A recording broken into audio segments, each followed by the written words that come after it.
joining us this morning as we provide an update to our community on a recent case. There are many jobs in our agency that are tougher than those involving abused children. These incidents are horrific, heartbreaking cases of abuse and neglect, and they involve the most innocent and defenseless among our community. On Sunday, our patrol deputies and investigators responded to a gruesome child abandonment case. For many agency veterans, it was the most disturbing scene they worked in their entire law enforcement career. It seemed too horrific to be real. It's hard to even explain to you that feeling. Our investigators immediately began piecing together what happened and trying to unfold a seemingly senseless death of a child who was supposed to be loved and cared for, and trying to understand unspeakable living conditions for the dead child's siblings who were left alone for months to fend for each other. We are here to share what we know today and to share our continued commitment to these children and our community. We must work tirelessly as child safety advocates to protect our most vulnerable, and we must work as a team. Sergeant Dennis Wolford with our homicide unit will be talking through the charges with you and any updates on this active investigation. And I want to emphasize active. It's still an active investigation that is continuing. Briefly, I want to provide a scene recap. On Sunday, October 24th, 2021, at about 3:15 p.m., our deputies received a phone call from a 15-year-old child who advised that his brother had been dead for a year and his body was in an apartment unit at 3530 Greencrest near West Park Tollway. He also stated that his parents had not lived in the apartment in West Harris County with him and his siblings for several months. Our patrol deputies found a 15-year-old and two other male children in an apartment unit ages 10 and 7 who appeared malnourished and showed signs of physical injury. They also found skeletal dry remains. The Sheriff's Office Homicide Unit, Child Abuse Unit, and Crime Scene Unit investigators responded to the scene. The children were taken to a local hospital to be assessed and treated. The Texas Department of Family and Protective Services received emergency custody of them. Now I want to pause just briefly just to say that in the midst of the darkness and this horrific situation, that I'm so glad that that 15-year-old finally reached out for help. I want to say that I'm glad that he found assistance at the end of the other line with one of our call takers. And I'm comforted to know that when he opened the door and there was a Harris County Sheriff's Office deputies there, that they could finally receive the care and protection that they've needed for so long. And that's what law enforcement does every single day, finding people in their darkest moments. The mother of the children, 35-year-old Gloria Yvette Williams, and her boyfriend, 31-year-old Brian Ward Coulter, were located late Sunday night and interviewed by investigators before being released without charges. Now, I think it's important to note that at that point, it's still an ongoing active investigation. We didn't find them until late that night. And so we have to make sure that we're being thorough, not getting ahead of the evidence and the investigation that's ongoing. And so at that point, they were released without any charges. On Tuesday, October 26, 2021, the Sheriff's Office Homicide Unit charged the mother's boyfriend, Brian Coulter, with the murder of the child, who was confirmed to be 8 years old at the time of his death in 2020. The manner and cause of death were ruled a murder by multiple blunt force injuries, according to the Harris County Institute of Forensic Sciences. The mother of the murdered child, Gloria Yvette Williams, was charged with injury to a child by omission and tampering with evidence. Both Williams and Coulter were taken into custody without incident by our Criminal Warrants Unit investigators, and this remains an active investigation. At this point, I want to introduce Sergeant Dennis Wolford, the lead investigator with our homicide unit, that will speak about the child's murder and updates. A lot of this information will still be general. Keep in mind, there's certain things we can answer, other things we simply can't at this point for a variety of reasons. And it remains active because there's always a possibility, as we mentioned, that there could be additional charges, that charges could be upgraded. So it's still an unfolding investigation at this point. But at this point, I introduce Sergeant Wolford. Good morning. Again, my name's Sergeant Dennis Wolford. I'm the supervisor of the homicide unit that was tasked with investigating this. It's a group of 6 investigators. The lead investigator is actually Deputy John Craig. Child abuse also made the scene with us, and they were invaluable in the input that they gave us dealing with CPS and things like that. One of the things that I want to express, I know that there was a lot of people upset that these people weren't taken into custody right away. And you know, one of the things you have to understand is, one, the law of statements, you know, the laws of the state of Texas, and how we get these things into trial. We knew at that point that these children were safe because they were in CPS custody, and you know, the decision was made not to arrest that night. And the reason is because a lot of evidence has to come in before we can actually file charges, including a ruling from the Harris County Institute of Forensic Sciences on what caused this child's death. We also had numerous people, forensic interviews with the children and stuff like that had to be done. Plus, we have to corroborate what the children are telling us before charges can be filed. So believe me, we, you know, from the very beginning, me, the 6 of us, the child abuse guys, you know, we were focused on getting these charges done. We wanted to get them done as quickly as possible, but above all, murder investigations, child deaths, child murders, they're methodical investigations. And our end goal is to see that justice is served, not to just put people in jail. We want justice to be served. I will answer any questions that I can for you. There may be some that I cannot. Again, as the sheriff said, in my long time of working homicides, this one's up there. You know, this one affected us. We'll circle back with the questions just a bit, but let me just. And I also want to mention that we have members here from our Crimes Against Children unit as well. Lieutenant Lovett and his team are here as well, and so they'll be present if there are certain questions that perhaps they can answer. I do want to just mention a couple things that may come up before we get into other parts of it, is that it's our understanding that the children that were present in the apartment, that there were two fathers involved, not involved in the scene, what I'm saying in terms of connected to them. We're told, we haven't confirmed it yet, but that one is possibly deceased already and the other was simply not involved in the lives of the children, so they were not in the picture. There's also, I believe, at least 2 other siblings that were not in the apartment that are elsewhere as well. So I just wanted to mention that we are aware of those dynamics as well. I want to just briefly say it in Spanish as well, just recap what we had. El día domingo, el 24, como a las 3:15, recibimos una llamada de un adolescente de 15 años que avisó que quería reportar de que su hermano había estado muerto por más de un año, y que el cadáver estaba dentro de la unidad, en los apartamentos en el 3530 Greencrest. Mencionaron también que los parientes no habían estado en la unidad por varios meses y que él estaba cuidando a sus niños. Cuando llegaron nuestros oficiales, encontraron un estado de descuido horroroso. Encontraron al adolescente de 15 años y 2 niños también de edades de 10 a 15 años. Estaban desnutridos, tenían también lesiones físicas. Entonces comenzamos nuestra investigación. Hemos puesto cargos contra a la mamá de 35 años, Gloria Williams, y el novio de ella, 31 años, Brian Coulter, por los diferentes hechos. Él recibió los cargos más fuertes, que han sido del asesinato del niño pequeño, que determinamos que tenía 8 años a su tiempo de muerte el año pasado. Esta investigación va a seguir continuando porque hay diferentes aspectos y ha sido una de las investigaciones más duras para todos nosotros. Entonces vamos a seguir adelante para encontrarle justicia a estos niños. Again, you know, may this little angel rest in peace. Didn't have a chance.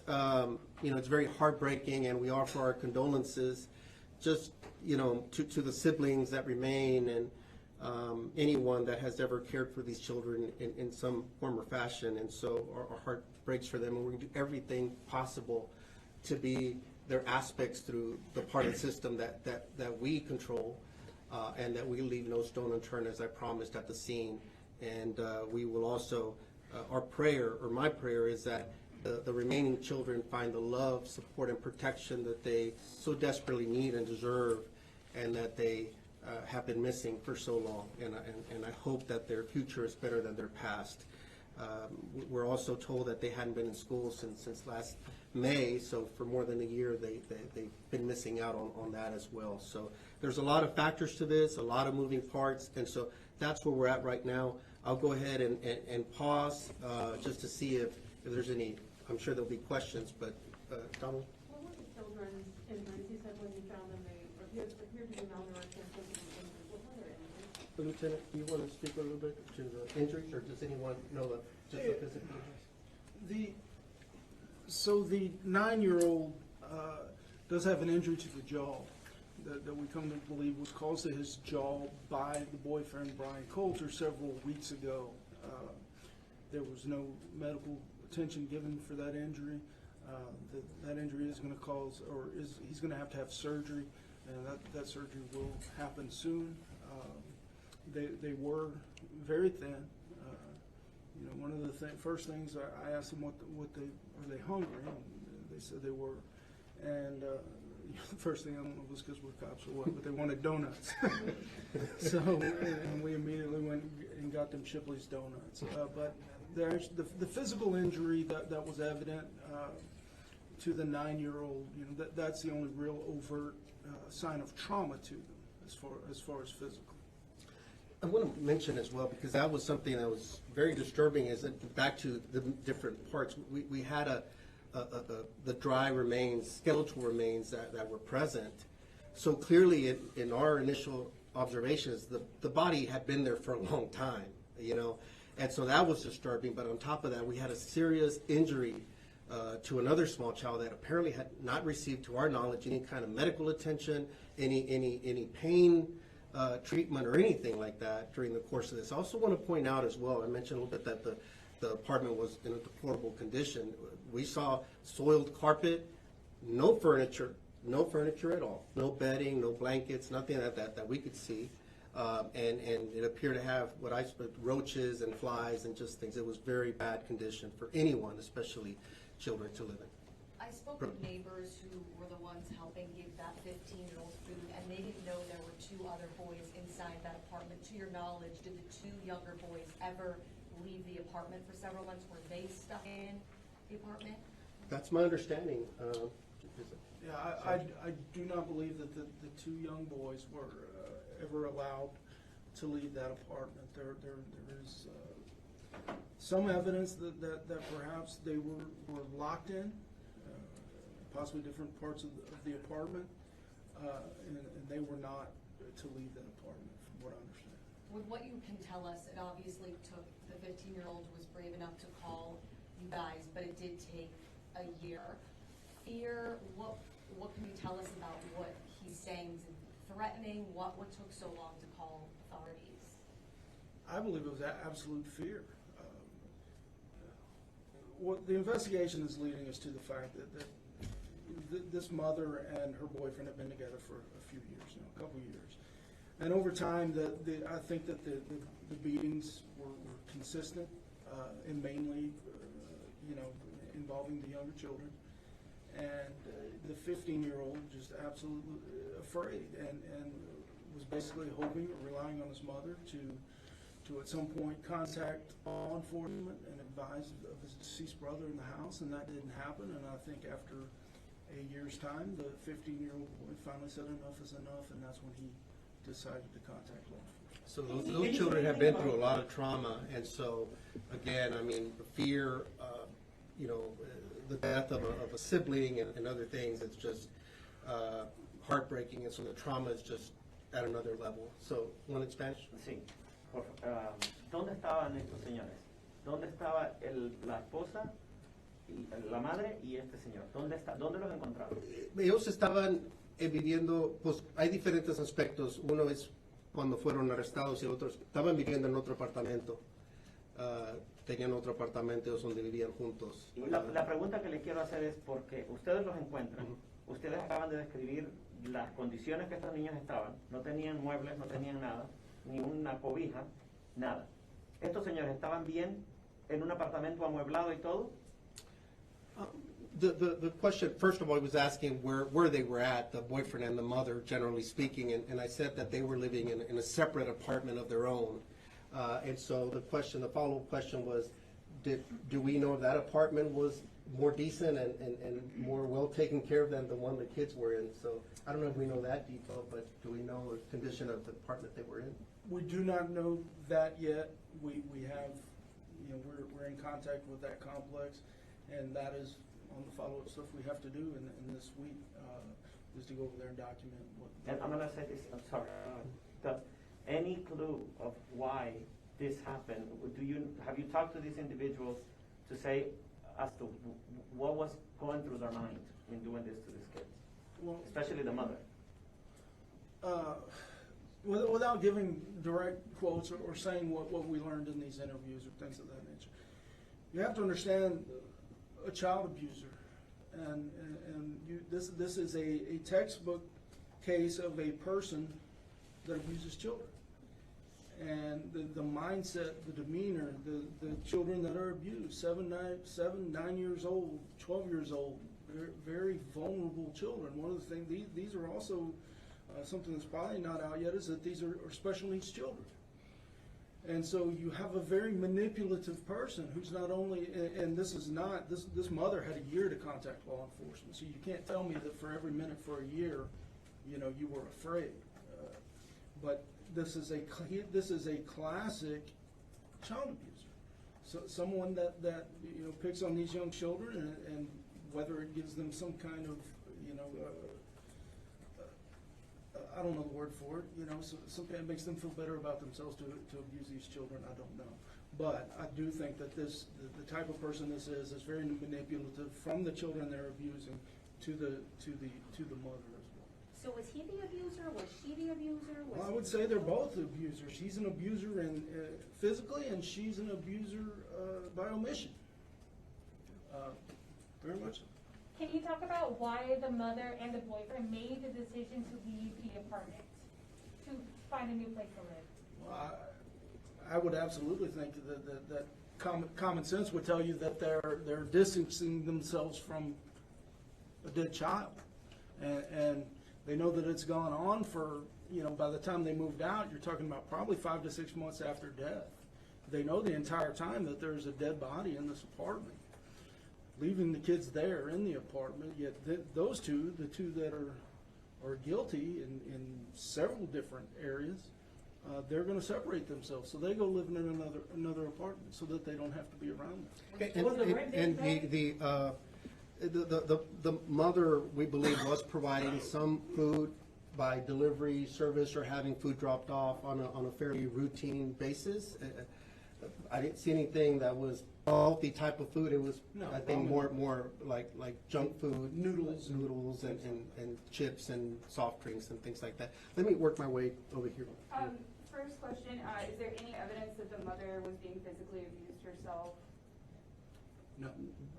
No evidence of that. No outcry has been made from And the. then, can you give us any information about CPS's prior interaction with this family and why that investigation ceased? We're going to refer that to CPS. Obviously, they could speak to their own investigations and what they have on file. So we're not going to speak to that. Let me make. Oh wait. Can you provide any information about what led to the child's death? I know you said that.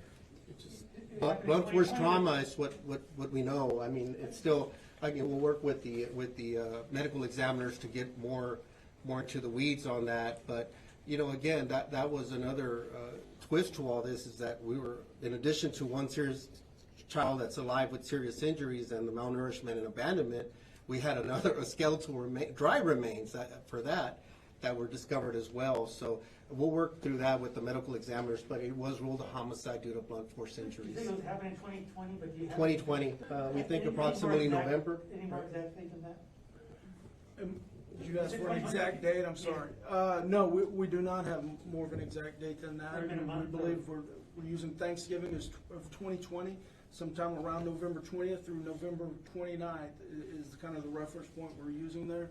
And we absolutely believe that that's when that child was killed. And based on state of decomposition, all these were dry remains. I just want to be clear with that. It wasn't, it was already. And is that when they moved out to? Let me make, already, let me.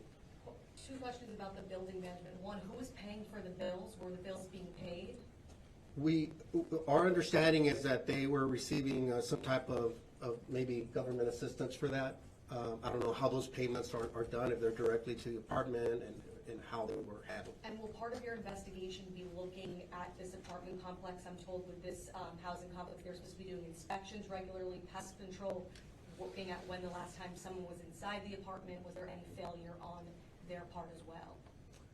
We will document that, obviously, all of that, but I don't think that the focus of our investigation, the Harrison County Sheriff's Office, will be on whether there's any type of liability on that apartment complex, any type of criminal liability. You know, ours is strictly the murder of this child and the fact that the mother did not contact law enforcement, report this, or get any kind of help for any children needed. Are all four children special needs? What kind of special needs do they have, and where are they in the We've same received room? some information that at least two may be on the autistic spectrum, but we're not medical professionals to know that part yet. We don't, but that's the general information that we've received. So on top of being bad, these are children that really needed some additional care and support to, you know, understanding the dynamics of that. ¿Podría decir eso en español, por favor? Nos dicen que los niños tal vez estaban autistic, por lo menos dos. No somos médicos para estar seguros, pero es lo que nos han dicho, que tal vez tenían autismo. Algo así, mucha gente se cuestiona cómo fue posible que tanto tiempo permaneciera un cuerpo. Creo que hasta ustedes están bien impactados con eso. Sí, no, bastante. No habíamos visto una situación así con todos esos elementos, pero parece ser que los restos habían estado allí ya por más de un año. Es lo que tenemos entendido, que es cuando sospechamos que el novio asesinó al niño y mantuvieron el cuerpo allí. Parece que ellos se mudaron ese apartamento a otro apartamento aparte y dejaron a los niños abandonados ahí. ¿Cómo estaba el cuerpo del niño? Ya estaba en una situación de restos óseos, parece que le dicen restos óseos, como se dice, como el cadáver, ya solamente estaba el cadáver seco, no era algo que había pasado ¿No recientemente. lo tenían escondido? No, estaba, the remains, the skeletal remains were found in plain view, if you will. They weren't concealed in any way. Do you believe the boyfriend and mother were going back to the apartment and actually hurting the children while still giving them food? Well, if the injury to the small child would indicate there was still some level of contact, so I don't know. I don't think they were really spending much time in there at all. But Sarge, do you have anything? Yeah, the evidence that they continue to abuse these children is that, one, the injury to the 9-year-old boy that we understand did not occur in that apartment, that injury to him, that he had been picked up and he was taken somewhere and then brought back. And then, so they were in this apartment for so long. We had some neighbors giving them food. Somebody said he looked really thin. They were not in school. A message to parents. How important is it when you see stuff like this to call for help, to say, hey, these kids, you know, I'm worried. You know, they're in this apartment. I've been giving them food for X amount of months. He looks really thin. How important is it that we call 911 in these cases? Because we probably could have, you know, helped these kids a lot earlier, and they're at this point, they're just traumatized by what happened. Well, that's a perfect segue, because I do want to close at least some of the formal, and if we still have questions, we'll answer a few more, but I wanted to make sure I got this in. We rely on our community to report abuse and keep our children safe when they see the signs of a child in need. Signs of abuse aren't always obvious, but they are often there if you know where to look. We are asking every adult in our community to help. Take actionable steps to create safer environments for the children in your life. 1, if you see something, say something. Reporting suspicions of child abuse can save a life, prevent further victimization, or stop more children from being victimized. 2, learn how to recognize and report child abuse. Education and training are our best defense against those who harm children. 3, talk to your children. Start the conversation early and continue the discussion throughout their upbringing. 4, spread the message. Tell your neighbors and loved ones how they, too, can do their part to keep our children safe in a real and virtual world. Our partners at the Children's Assessment Center offer free training and resources on the signs and symptoms of child abuse and share stories of survivors throughout the year. Sadly, in 2020, nearly 4,000 children received services at the Children's Assessment Center here in Harris County. These experts provide high-quality care so children can thrive. Their work embodies the sentiment, no future should be out of reach. And while the work of our Sheriff's Office specialized units is always essential, it is especially critical during a crisis. The disruption brought on by the pandemic made our children even more vulnerable to abuse. Some of those traditional safety nets have been removed, with children not regularly attending schools, daycares, and after-school programs. We have a shared responsibility and shared commitment to ensure every child lives a life free from abuse. Prevention through education is key. If you're concerned about your child in your life, call us at 713-221-6000. If you want to remain anonymous, call Crime Stoppers at 713-222-TIPS. And in closing, I want to make sure that I just recognize our personnel, those in the front lines, the deputies that first responded, the sergeants, the call taker, the investigators, our crime scene unit investigators, our warrants team, just everybody. It really has taken an entire team. They've worked tirelessly around the clock and have really given it their all to make sure we got to this point. And I know sometimes the general public wants us to work a case as if it were a crime series and everything's going to be wrapped up in an hour. I understand that. We understand their same frustration and concerns and eagerness, but we have to stay focused with what's in our line of sight, make sure we're being professionals. We owe it to these children to make sure that if a case comes to trial, that there's a chance for successful prosecution. So we want to make sure that we're being thorough. And sometimes we can't just go with what our own personal feelings may be. We have to put those aside and focus on the job at hand. So I want to thank all of them here today and those that may not be present because they're obviously out in the field doing other work. We'll take just a couple closing questions and then we'll have to stop. I know that you said that whenever you saw the kids, they were hungry, but emotionally, how were they? Were they relieved? Were they happy? How did they react when they saw you guys? In my opinion, those children were younger than their chronological age. They were very sweet children, very nice, very well-spoken. And, you know, from the very beginning, everything we asked them, they were just straightforward. But, you know, at the same time, though, you have that 1,000-yard stare, you know, that blankness in the eyes, but they were as sweet as they can be. You know, it was very sad, but, you know, they are good children. Were each of the children, from the youngest, aware of the abuse that the boyfriend's accused of? And then were they aware that the body was there decomposing over the year? They were aware of the body being there.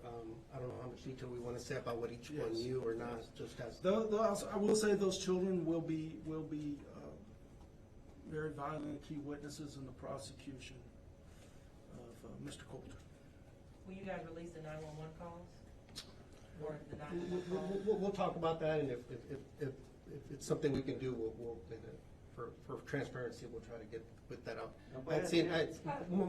Dime, porque en español rapidito lo que esos niños están marcados por vida. Los niños, él describió los niños que al primer ojo parecía ser que no estaban de un estado de madurez para su edad, pero que aparte de todo estaban muy amables, muy agradecidos, estaban bien, pero que obviamente van a necesitar mucho apoyo en los años en el futuro. Y por favor dígale a la comunidad qué tiene que hacer para evitar este tipo de cosas. Sí, pues le pedimos al público que ponga ojo. Muchas veces hay situaciones donde pueden ver que un vecino o algo, que hay una situación donde los niños están desnutridos o que no ven a los padres muy seguido. Hablen, repórtenlo, déjenos que vengamos a investigar y después ya nosotros nos podemos tomar cargo. Está bien si no está pasando nada. Pero si está pasando algo, es el momento de intervenir, hable con sus hijos. Lamentablemente con lo de la pandemia y todo, muchos sistemas que estaban ahí para apoyar a los niños, como las escuelas y las maestras, y muchas veces se derrumbó esos sistemas. Pero es para los vecinos y los demás, si comienzan a ver algo sospechoso, es mejor que hablen y que lo reporten. ¿Qué se puede hacer si una familia no es capaz de la responsabilidad de una familia? ¿Qué pueden hacer? No, pues tienen que hablar a las autoridades, y hay diferentes sistemas de apoyo que están ahí para ayudar a familias, pero no es ninguna excusa de que abandonen a su familia, a los niños de menor edad y todo eso. Can you clarify the ages of the children and how far away did the mom and boyfriend live? 15 ages, were 15, 10. 15, 7, and 9. And I believe they were staying in West Houston? Is it location? Approximately, Their new apartment from the old, about a 25-minute drive. Were there any previous law enforcement calls to service involving that address of the family? Have we checked that particular unit? Yes, there are none that when they've been able to find as of today. The smell, how did they control the smell for people not to? I don't know. Right. That baffles us. We've been to a lot of scenes like that, and that smell is one that stays with you. And so I don't know. I mean, I feel for those children and everything they've endured. Their physical injuries and situation, as well as the mental and emotional aspects of everything they've endured. So again, my hope and prayer, and I'm sure that the community shares this, that these kids find the love, support, and care that they deserve and need, and all children do. ¿Me puede decir eso en español? El olor, ¿cómo? Sí, el olor, no sé cómo lo controlaron, es un olor muy fuerte cuando fallece alguien, y especialmente cuando un cadáver estuvo ahí, los restos estuvieron ahí por mucho tiempo. Entonces, ya después se va pasando el olor, pero no sé cómo pudieron haber sobrevivido pero pasado esa etapa donde estaba esa. But we'll go ahead and close at this point. Gil's available, and others will be available if anything comes up. And again, thank you so much for sharing this story with the community, and we hope to raise awareness about what's out there in the community. Again, thank you to our deputies and our call takers and everybody involved for a job well done to this moment. Thank you all very much. Booking photos will be available now. You sit them to the desks, but you have it now also if you need it.